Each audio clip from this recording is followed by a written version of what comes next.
Šiesta výzva, až na vrchol. Čaká vás posledná úloha. Presuniete sa do Tatranskej Polianky, odkiaľ začína výstup na horskú chatu Sliesky dom. K tomuto bodu sa dá dostať túrou cez les alebo po asfaltovej ceste. Bača ide cez les, Peter po asfalte. Yes! Yes! Vyhráva ten, kto sa prvý dotkne fľaše Amundsen vodky pripravenej na vrchole.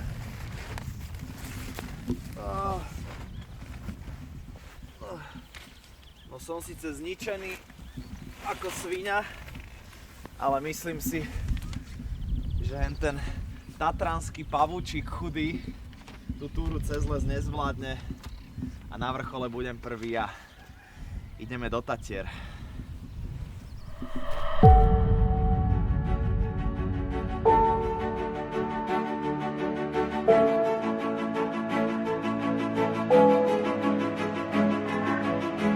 Tak dámy a páni, nachádzame sa na začiatku túry na Sliesky dom za Tatranskou Poliankou.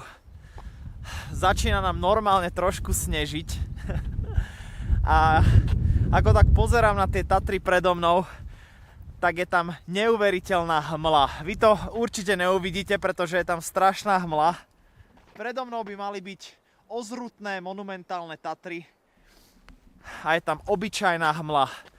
Takže som naozaj zvedavý, čo ma čaká na vrchole a či to zvládnem.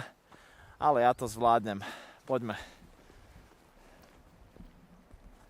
Dostávam sa pomaly na začiatok, respektíve ráz cestie lesnej a asfaltovej cesty a pokračujem. A môj protivník na slovo vzatý Horal Bača je určite už niekde zožratý medveďom.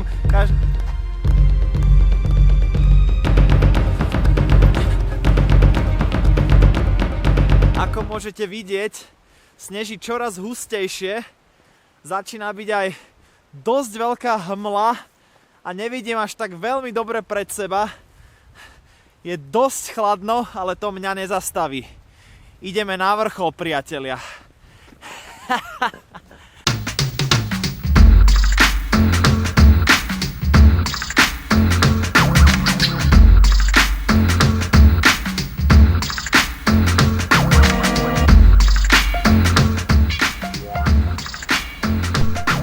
Sliesky dom, 3,9 km. Sme v polovici cesty a ja som bez akýchkoľvek známok únavy. Ideme ďalej.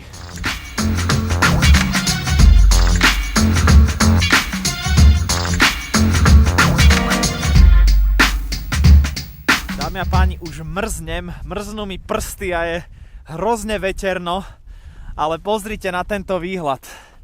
Pozrite na Tatry.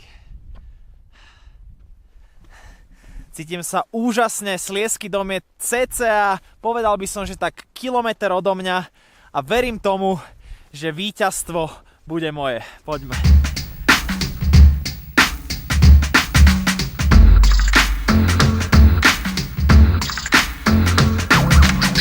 Zvládli sme to. Ja už vidím predo mnou Sliesky dom, tatranského pavúčika chudého. Nevidím, toho už určite niekde... Ten už určite niekde zapadol do lavíny.